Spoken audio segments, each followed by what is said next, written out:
You too?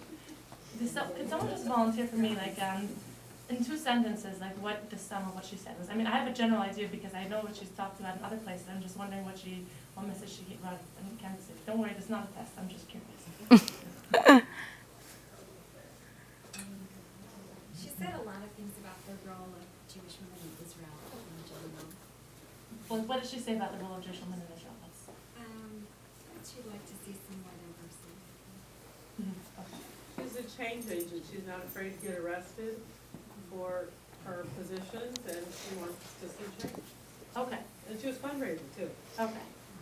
That's why I have a general, okay, so basically, the reason why Rabbi Rothhoff mentioned about me being on a panel with Anna Hoffman at the Federation in Jerusalem, and he said that and maybe others, there were no others. We've been trying to, we think it's very important. We started our group, Women for the Wall, because we felt it was very important that to give a voice, a public voice, to people who felt another perspective in this whole controversy. We felt that until we started our group, there were 2 sides of the story. There was the side of Women of the Wall who were agents for change, and there was people that were reacting in very inappropriate ways, sometimes violent, and in general being nasty towards Women of the Wall. Microphone. Again, okay, is it really to make it louder? You can go like Yeah. speak closer. Oh, Lift it up. Okay, I'm just tall, so it's here. Is that better? Yeah. Okay, fine. Okay. And anybody raise their hand if you can't hear, because you'll begin to. Or I could just speak loudly. I have a very loud voice. Yeah, so we felt that until this point there was only one side, 2 sides being presented, the agents for change that Women of the Wall are trying to be, and people that were acting inappropriately in response to Women of the Wall, sometimes violent, and when they weren't violent, they were being nasty. And we said there is a large percentage of the population that doesn't agree with either side, that doesn't agree with being nasty, that doesn't agree with responding in the way that people have been responding, but also doesn't agree with Women of the Wall's message. And we tried to give a voice to the women. We said, men might have a say in and they might have thoughts about the matter, but we said it's important that women be able to say what their opinion is. Women are, because Women of the Wall are claiming to be a feminist group standing up for women's rights. And it's important to hear, what do both sides of this story say? What do women on both sides say? So we've been trying to get our voice heard, and Women of the Wall has not actually been receptive to dialogue. We've tried many, many times. We've been invited at least 6 different occasions by organizations that want to have dialogue because they feel dialogue is important, because in order to actually achieve understanding, you have to hear what both sides have to say, and you have to, conflict resolution requires, if you want to talk about family therapy, you can't family therapy when only one person shows up. You need to have both sides there. And unfortunately, Jewish people have always been fighting, unfortunately, and it's as old as time immemorial. But that's why we need therapy, definitely. And one of the big things we need to do is, in their case, they said we need to talk out the issues. But Women of the Wall have not agreed. We've been invited many times to have a dialogue, and Women of the Wall has turned it down every single time.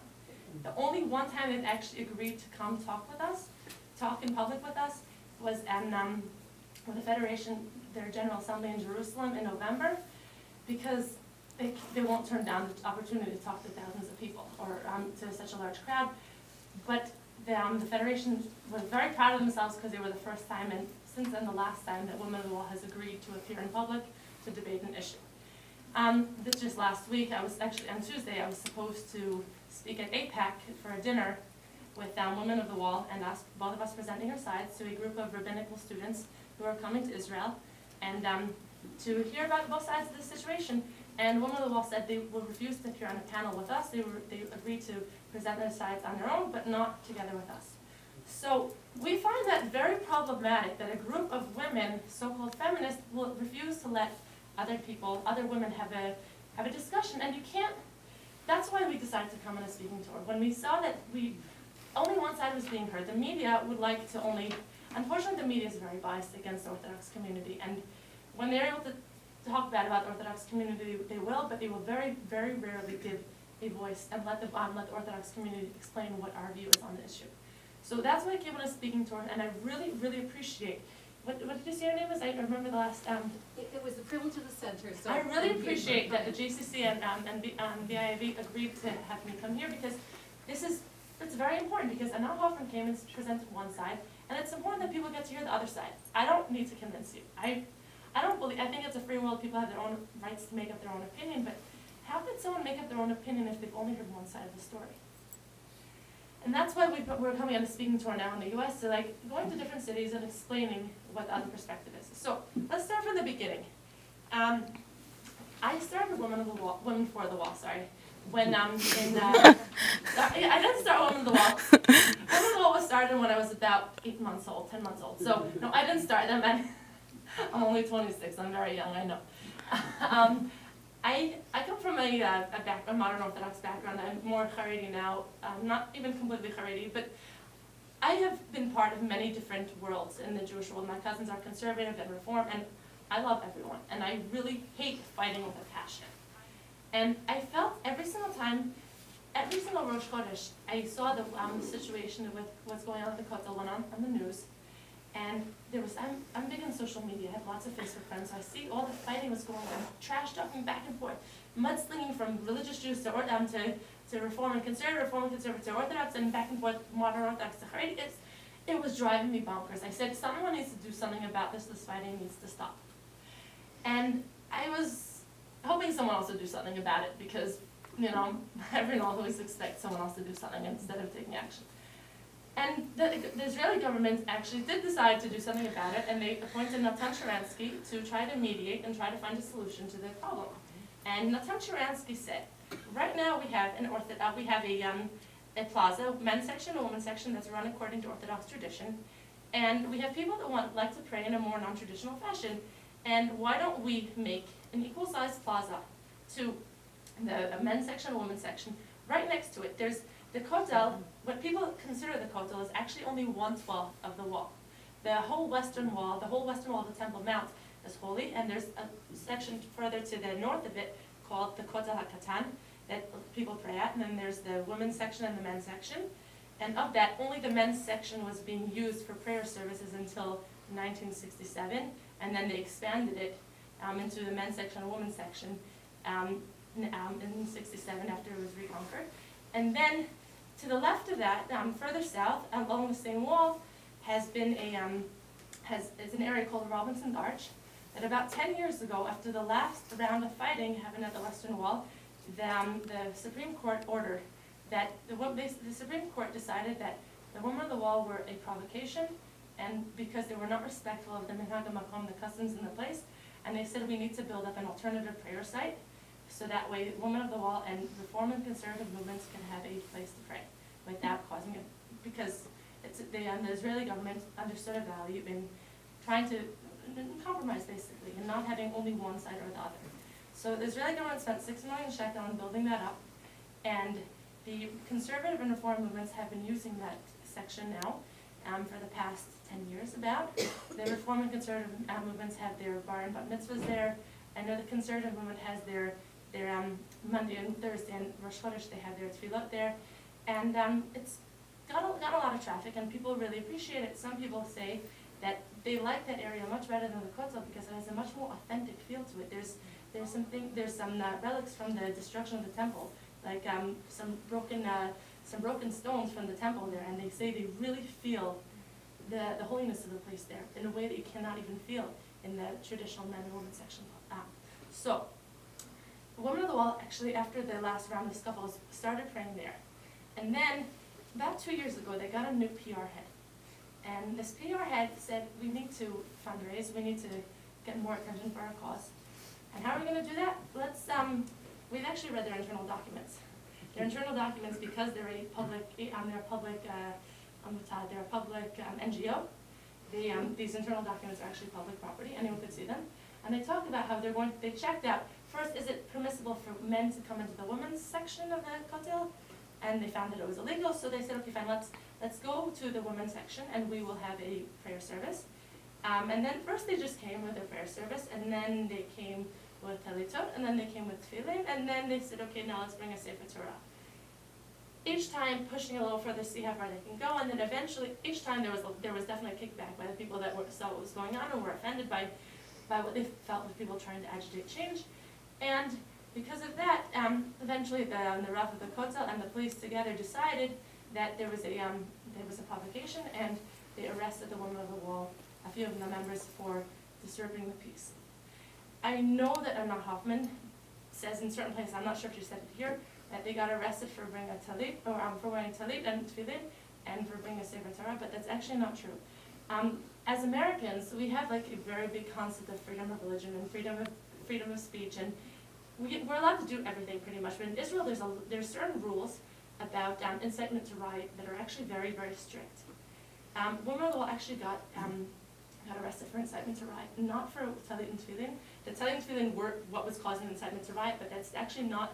If you could see their court documents, they weren't arrested for what they were wearing, but just incitement to riot. There's other things that also are incitement to riot. If someone wants to wear a shirt that says things like Kahana was right, or no Arabs, no terror, if you wear that, you will get arrested for incitement to riot. That's how things work in Israel. So that's because it's the government is very concerned about rioting and things like that. And I want to say straight out that two wrongs don't make a right. If someone does something that's a provocation, that does not excuse any people reacting to the provocation. But that doesn't mean that the provocation was right in the first place. Both sides are to blame. And yes, when the woman of the wall came, there actually was violence. Sometimes there were rocks thrown, sometimes there were chairs thrown. The woman of the wall would like to blame us for the violence, but we started our group in April of 2013. Their book that they wrote in early 2000 talks about violence against them. So as much as they'd like to say that we started the violence, we did not, and we've actually, since our group founded, the violence has gone from chairs thrown and rocks thrown to none. I will elaborate how that happened in a little bit, but basically, there was definitely a provocation there, and that's why they were banned, and that's why the government had already spent money on building up Robinson's Arch. But because of this latest round of scuffles, and because of what was going on at the Wastern Wall, Anat Hoffman and other board members of Women of the Wall have gone on BBC and other international media sites, and also gone around to different cities and said that in Israel there's no rights for women, there's no freedom of religion, you get arrested for praying like a conservative or reformed Jew, and said that Israel is like Saudi Arabia, compared people that are bothered by Women of the Wall to rapists, and many things like that. And my friend Leah Aroni, when she heard what Rachel Koenig-Schur and one of the board members of Women of the Wall were saying on BBC about comparing people offended by Women of the Wall to rapists and things like that, she was very, very bothered, and she said, I need to do something about this. Now me, on the other hand, I actually hadn't seen the video BBC clip, but of course it bothers me tremendously, not once I saw it afterwards, but what made me want to do something about this is Natan Sharansky, because of this whole scuffle, he said, okay, now let's make, instead of what we have, a smaller plaza that the conservative and reform movements and the Women of the Wall we're using until now, let's build it up and make it equal in size to the current plaza, and we will make it on the same level. Right now, the Robinson's Arch section was a little further down. You had to go down some stairs because it was a lower level closer to the ruins where archaeological dig that was there. And as I said, we're going to make it equal size, equal same level, and a few other things. I don't remember exact details. And the conservative and reform movements were actually very appreciative of this and were very eager to take this proposal. But the Women of the Wall said, we're not interested. Now, this is actually what made me decide I wanted to do something, because I was hoping that the government would try to do something to bring peace. But if Women of the Wall said we're not interested in some compromise, they said we're not interested in a second-class wall for second-class people. What makes it second-class wall? If it's equal size and equal height and equal everything, even from a traditional perspective, from a historical perspective, there's actually the women's section of the Kotel has only been prayed in since 1967. Until 400 years ago, people were not praying at the current section of the Kotel at all. And 400 years ago, there were houses built along the Kotel. 400 years ago, there was an earthquake, and a lot of the houses were destroyed, and that cleared a small area where people were praying. And that area is a small section of the men's section of the Kotel, and in 67 they knocked down more of the area and built it up bigger. But, so we know historically that people have been praying in that area part of that area for 400 years, and a larger part of the area only since '67. But in Robinson's Arch, people have been praying there for the past 1,000 years. We actually have historical proof of that because of like some inscriptions on walls of people's prayers. It's actually so. It's not a second-class wall, and it's actually quite a special place according to most people who prayed there. But the woman wall said they were not interested, and that's what made me say, if the government solution isn't going to bring peace, I need to find another way. Now, in addition to everything else, Women of the Wall actually, the founders, Rivka Hatt and Susan Aronoff, wrote an article about why they will not accept the compromise, why they won't move to Robinson's Arch. And the reason they said that is because we, sorry, I have an exact quote on my, but I'll try to paraphrase, but they said, we represent a revolution in Haredi lives. We're here to rescue women from thousands of years of secondary status and deprivation. And that is why we cannot pray, that's why we must pray with Orthodox women, because we're here to instigate change. And I don't know about you, but I find it extremely offensive to say, I have to pray with you because I have to like basically try to show you a better way. I mean, if you think it's a better way, that's great, but why do you have to pray with me so that you can show me the better way? Isn't there a way that you could actually pray in a way that, if you're just about prayer, if you just want to connect to God, if you just want to be able to pray in a way that you feel comfortable, why not pray in Robinson's Arch? Okay, you want it built up, so agree to a compromise and have it built up, and pray there, so that way there's no fighting, unless fighting is the goal.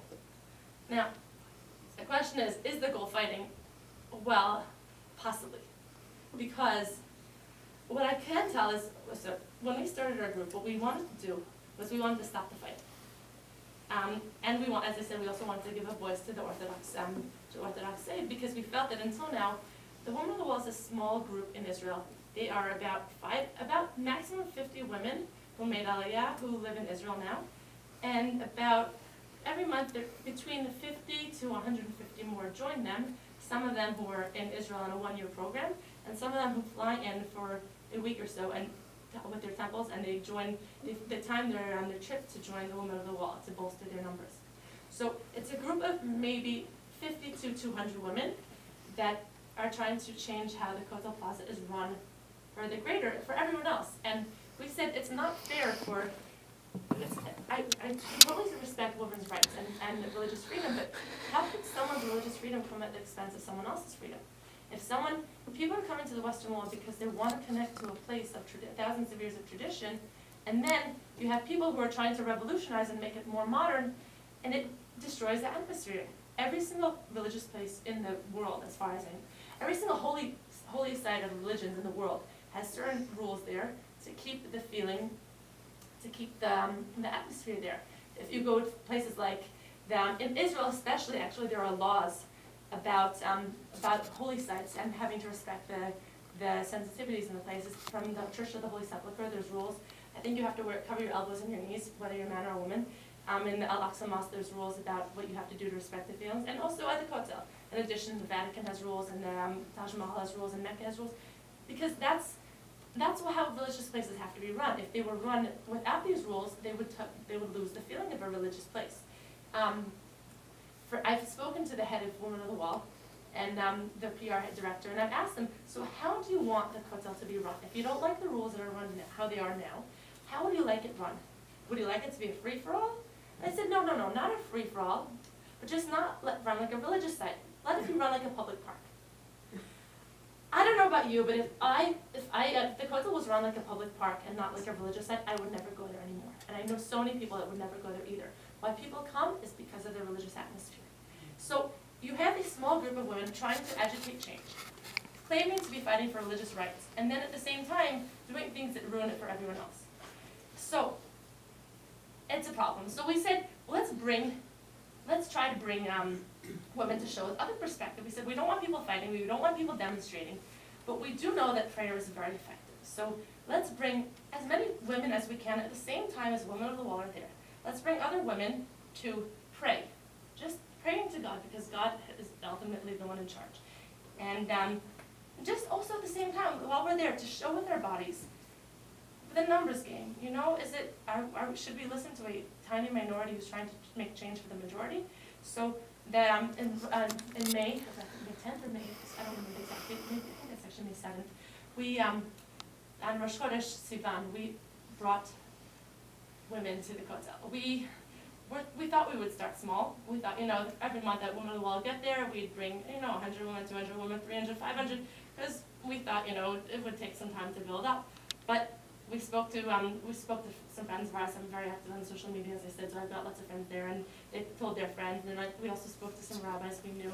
We spoke to other rabbis we knew, and I got in touch with the head of Young Israel of America, Rabbi Pesach Lerner, who went to the heads of the Orthodox communities in Israel, the Kotel Gadol Hador, among them Rav Steinman, who's considered the head of Lithuanian Jewry, and some Hasidic rabbis, and we also went to the heads of the Tzilumi, the religious Zionist communities, their heads of there.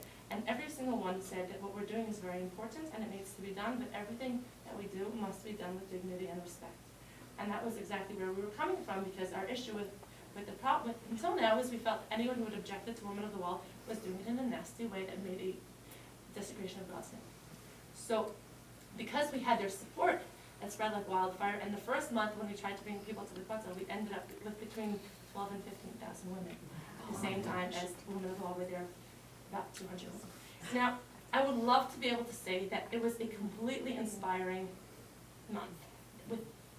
It was, in many ways, it really was. I was so touched. I felt like this was on Rosh Chodesh Sivan when it talks about in Chumash how that's the date where the Jews came to Mount Sinai and they were camped around the mountain, like one person with one heart. And I felt like it's really special that on this day that people were joined in unison. We have 12,000 people from different streams of Judaism, all joining to say we care about the Kotel and we want it to be a place respectful of religion, respectful of thousands of years of Jewish tradition. And unfortunately, there were a vocal but small group that ruined it. These were the same people that we had issues with until now, the people that were reacting violently and inappropriately to the Women of the Wall. It just so happened to be that a few days, like about a week before Rosh Chodesh, there also was a court ruling, because Women of the Wall had been arrested for coming to the Kotel, and the court ruling, basically they appealed to the police. They said that they don't think that it was they think they were arrested without cause. So because there had been a lot of pressure from the international, from American government, I think it was even Hillary Clinton, or I think it was Hillary Clinton actually, was like putting pressure on Israel to take care of the whole situation with the Women of the Wall, and a lot of pressure from the international Jewish community. Also, the Israeli government was like put in a bind, because they don't want to alienate people who don't live in Israel, and they don't want to alienate the American government, but at the same time, they don't necessarily support Women of the Wall. We've actually had meetings with many politicians, and we know that the Israeli government, for the most part, does not support what Women of the Wall was doing. But they were in a very tough spot. So this judge, Moshe Sobel, when he was asked, are Women of the Wall, was there grounds for arrest? Based on the current political climate, he said, well, they're actually, the ruling is that you're allowed to be arrested for disturbing the peace if you're not respectful of the minhag of the makom, the customs in the place. But it's not clear what are the customs in the Kotel. It's because it's ambiguous. It doesn't say specifically what the customs are in the Kotel. There wasn't grounds for them to be arrested, and because of this, from then on, Women of the Wall don't get arrested for what they were doing before, and even though it is disturbing the peace. However, Naftali Bennett, the Minister of Religion, was tasked with the job of defining what is the minhag hamakom, what is the custom in the Kotel, what should be allowed and what should not be. Unfortunately, because of other political situations, Tzipi Livni, who's the Justice Minister, who's his political opponent, and which is trying to promote dialogue with Palestinians, and Naftali Bennett is not trying to do that. She said, unless you agree to a Palestinian state, I will refuse to sign any papers. I will refuse to allow any of your descriptions of, if you're trying to make a ruling about what is the minhag hamakom in the Kotel, what is the official the customs of the place, I will not, the buck stops with her. If she doesn't give approval, it cannot pass through. So right now it's kind of ambiguous, because the Women of the Wall are definitely making a scene, but they're not able to be arrested because I mean, I don't think arresting was a good thing in the first place, but I'm saying it's not in illegal territory, but it's not in legal territory either, because there's no official definition, but Naftali Bennett cannot make an official definition because Tzipi Livni is pretty much blackmailing him. So, because of this ruling happened about a week or so before Rosh Chodesh. So when people heard that for the first time in a while, women of the wall will be coming to the Kotel and they will not be stopped by the police, they will be allowed to do what they want, they reacted in a way that was very inappropriate. There was a plastic chair thrown, there was some rocks, like 1 or 2 rocks thrown, there was a few eggs thrown, some bags of trash, like water, like sewage water thrown. I was actually standing with women of the wall, I was splashed with the sewage water also. So I mean, it was disgusting, and it was a big Chilul Hashem, a desecration of God's name. Why? The biggest reason is because these people, that's what the media saw.